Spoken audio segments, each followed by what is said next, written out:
from the Kingdom Warrior Academy of Martial Arts, making a reference video for students on the different Qin Na groupings. So Qin Na in Chinese means to seize and to grab, or to seize and control.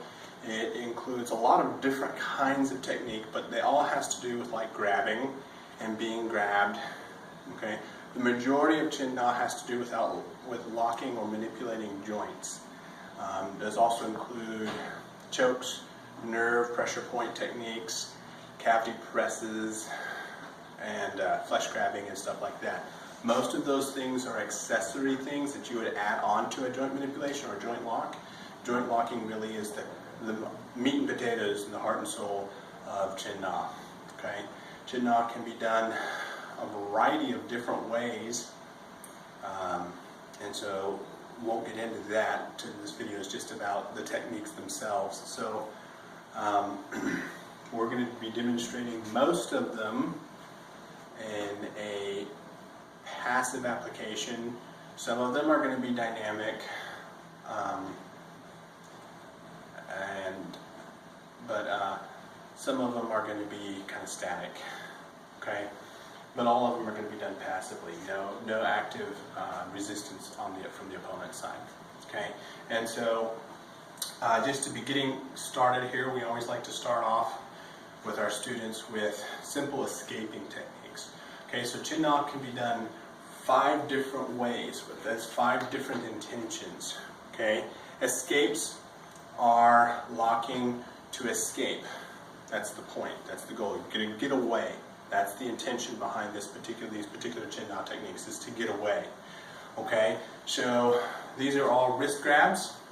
Okay, and so what we're going to do is demonstrate the wrist grab slowly from a variety of different angles so that you can see what's being done and how they're being done. Okay, so we kind of have a few nomenclatures to throw in there. That's a few special words, and that means same side and cross hand, okay, versus opposite hand and cross hand, or opposite side and cross hand. That basically means the same thing. What that means is that our arms, as they touch, form a bridge that crosses the middle line. That's all that means. Same side means we're on the same side. So that would be a left to right for same side, or a right to right for a cross hand grab, or a cross hand side, or an opposite side. Okay, and then wrong way means like somebody grabbing you in an awkward grip, or like a sideways coming up beside you and grabbing you like that. We also sometimes call that the sideways grab. Okay, just a few words so you know what we're talking about when we go through this. So to help me, I have a student. Okay, so these are all escapes. So I'm going to demonstrate the technique on her, and then she's going to demonstrate the technique back to me. Okay, so the first one is someone grabs your wrist on the same side. Okay, so what we want to do is not fight strength against strength. If I'm grabbing her, I'm going to be stronger than her. Okay, so we want to be able to equip her with a way to get away from me that allows her to capitalize on something that she has in equal quantities with me. That's leverage. Okay, so the weak part of her grip is between the tips of her fingers. So that's the direction we're going to be pulling. I sometimes call these the throwaways, because you're throwing your hand away to get out. And right now she's got 2 different bones, really wide part of my wrist to hold on to. She's got a lot of grip and a lot of grip strength here because of the position of my arm. If I were to rotate my forearm, now she really only has 1 bone to hold on to. It's a lot narrower, and her grip is now a lot deeper, and that makes 2 things that make it harder for her to hold on. So I can pull my wrist out a lot easier that way. Okay?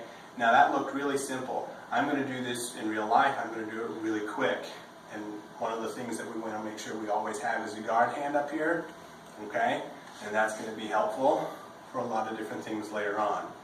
Okay? So I'm always going to rotate my forearm the same direction as the thumb points. Okay? Until I have 1 bone that she's holding onto with the tips of her fingers. If she starts off the grab that way, I don't have to rotate, because she's already positioned me so that I'm in this position. And then I'm going to just throw my arm away. Now it's pretty easy because she's not holding on real hard. in reality, I'm probably going to want to rotate my body and step and shift my body away. I want to keep my eyes on her so I know what's coming in case I need to turn, kick, and run. Okay? So that's the same side grab. Okay? Now I'm going to grab her and she's going to demonstrate back. Good. Notice she rotated till I only had one bone to hold on to. She stepped, transitioned her weight away from me into her far leg, rotated her whole body and threw her arm through the gap between my fingertips. Just a simple throwaway escape. If somebody's got really, really strong fingers, really, really strong grip, and you can't really get anything going, I can't really get anything going because she's obviously much stronger than me. So I'm going to do what I call implementing measures. Basically, I'm going to make her stop thinking about her grip and think about something else. Okay? I'm going to do something like that. Okay? Or kicking her in the shins. Wave my fingers in front of her eyes, or tap her on the head or hit her on the head. I'm going to make her think about something else other than the hand so she can let go, and then I can get away. Okay? Another thing that you could do is make her grip a little bit weaker. So do kind of like one of these numbers, like the old rapper thing, right? And give the hand a little bit of extra help. Okay? When you hit here, you push to strike the hand, you push the hand into what's called, in medical terminology, a flexion position. It means it's bending this way. When you do this, you tighten all the muscles that open the hand, and you make all the muscles that close the hand really, the other way around. You tighten all the muscles that open the hand, and you make the muscles that close the fist really cramped, I guess you could say. It's hard for them to really get enough room to tighten enough to counterbalance the pull of the muscles opening. It's called a tenodesis position. And so that tenodesis effect makes it hard for anybody to hold on to something when the wrist is bent down like this. Conversely, up like this, you get the same tenodesis effect in the opposite direction, making it easier to hold on to something. So your strongest grip is always going to be here, not here. So when I come up underneath of her hand like this, I put her wrist in that position, making it harder for her to hold on to me. And I'm also checking her wrist position so she can't follow my hand as I cross. So that kind of changes the flow of the technique a little bit, can sometimes help a lot. Okay? Now, if she's coming at me from the opposite side, so a cross hand grip or an opposite side grip, she's gripping me like this, I'm going to follow the same principles. The weakest part of her grip is still between the tips of her fingers. Okay, she still has two bones to hold on to. I want to make it one. So I'm going to rotate my forearm, same direction her thumb, and that's going to cause her to have a deeper grip. She's trying to grip with just the tips of her fingers, which is less muscle involvement than if she had a wider grip that was smaller, less deep. And she only has one bone to hold on to, so it makes it harder for her. I'm going to step and rotate my body the same direction I rotated my forearm, just like I did on the last one. And I'm going to throw my wrist away from her, like so, keeping my eyes on my opponent so I know I need to turn, kick, and run. Okay? If her grip is so strong, I'm going to implement the same measures. Kick to the shin, hit to the head, that's why we keep her hand up here, or hit here. In this particular instance, I'm going to go opposite and let my body really expand, which is a more powerful movement for me. So I don't need the tenodesis effect in order to help get her hand away. As I do all of these things, that extra measure that I implement makes that a lot easier. And those are extras. You only add them if you feel like you need them. Okay? So, boom. Now I'm going to grab her and she's going to demonstrate back. Good.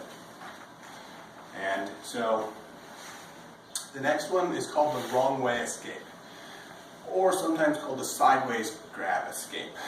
Okay? The reason it's called a sideways grab escape is because the most natural way you would find somebody grabbing you is if they came up along beside you, grabbed you here, and then started to pull you with them. Okay?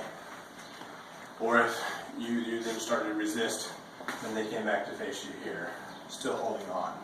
There are some people in the population that will naturally reach out and grab you this way. I never understood why, but there are other people who do that, so it's a good thing to know how to kind of escape from. So if she grabs me with a wrong way escape, I'm still going to use momentum and the movement of rotational movement of my body to get away here. It's still kind of like a throwaway. The difference is I'm not worried about my wrist position. I'm not trying to do that, which is still a good technique, but it's different than what we're doing here in this group 1 of Qin Na techniques here. What I'm going to do with my hand up to guard my face is I'm just going to rotate my body like I'm going to drive my elbow into her forearm. As I do that, I create this leverage which throws her wrist into a flexion position, implementing that tenodesis effect. The position of my wrist only gives her one bone to hold on to, and she has that deep set, so she can only hold on with the tips of her fingers. And as my elbow hits, it creates this lever point where the rotation of my body is going to lever my hand and wrist out of her grip. Okay? And in this position, if you step, you want to keep a static center point of axis, so when you're rotating, it's here, or you, my favorite, come into them, which really messes with people when they grab you and they're the aggressor, and then you step in towards them. Okay, so, good. Okay, and the next one is called, we call it here, the 2 hands to 1. Okay, somebody grabs you by 2 hands, here, directs you towards them, right? So she grabs 2 hands, okay? The weakest point of her grip at this point in time is actually upwards because she only has 2 fingers to control. If I try to go down, I'm fighting 8 fingers, okay? Side to side, I'm going through the palms of her hand. So what I'm going to do is I'm going to drop my weight and drop my elbow towards the floor, bringing my hand up to the level of slightly above her forearm. I'm going to grab it. You can actually grab before you do this. I kind of like to do them at the same time. And then from here, I'm going to drive my elbow straight in towards her body, thus creating this rotational point at my wrist, this pivot point, which utilizes leverage to force, kind of leverages my wrist out of her hand and through her thumbs. She can no longer hold on to me. Okay? To here, and then in. And I like to get to come in towards them because it scares people. Makes them, whoa, what's going on? It's out of character for the victim to move towards their attacker. It's typically the other way around. Yeah. And so, the last one is 2 to 2. There's 2 variations to this technique, and which one you use just depends on which one you're more comfortable with. Okay? You're doing the exact same mechanics to the wrist. So those rare circumstances where somebody grabs 2 hands and they're kind of like pinning you down, and you need to get your hands back into play. So there are, of course, many different ways to handle these scenarios. These techniques are just a selection of examples of some things that you could do with the intention of escaping and not necessarily controlling or doing any kind of locking or anything like that to manipulate or to destroy or anything like that, just to escape. Okay? So somebody grabs my 2 hands, okay? What I'm going to do, there's 2 variations, perpendicular and parallel. Parallel is I'm going to cross my hands underneath so that my forearms are parallel to each other, trapping one of my attacker's wrists and hands between my forearms. I'm going to press those together like a sandwich, right? I'm just going to really push them together so I have good control of that. And then I'm going to roll up, okay? And so that her wrist is locked over my forearm and her hand is, and then I'm going to roll my top hand down below until it becomes the bottom hand. Notice that her elbow pops up into a fully straight position and her shoulder kind of rises. At that point, when I see that, I'm going to push in with my body. This upsets their balance and makes them completely abandon the whole idea of holding on to me. And from that position, I can kind of push them away as I run away. Or the proverbial turn, kick, and run. Okay? The other option, which I'll cover after she demonstrates this to me,